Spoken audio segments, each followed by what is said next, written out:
এই ভূতনি, এই আমি তান্ত্রিক চলে এসেছি তোকে মারার জন্য। তুই কি আমার কথা শুনতে পারছিস? তুইকে আমি এই গ্রাম ছাড়া করব। তুই গ্রামের কোনো মানুষদেরকে তুই থাকতে দিচ্ছিস না। তুই কি ভেবেছিস তোকে কোনো মতেই ছাড়বো না আমি?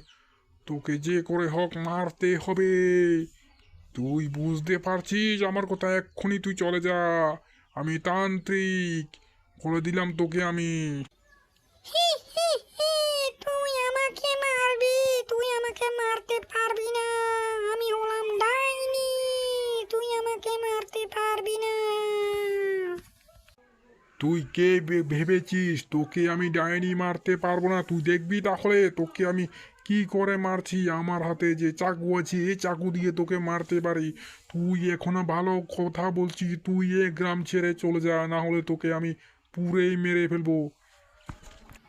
তুই আমাকে মারতে পারবি না, আমি হলাম একজন ডাইনি। হি হি হি হি হি।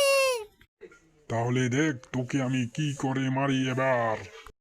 আরে বাবা রে, গেলাম গো, আমি মরে গেলাম রে। ওরে বাবা রে, আমি গেলাম গো, আমি তো মরে গেলাম রে। বাবা রে বাবা রে, আহা হা হা।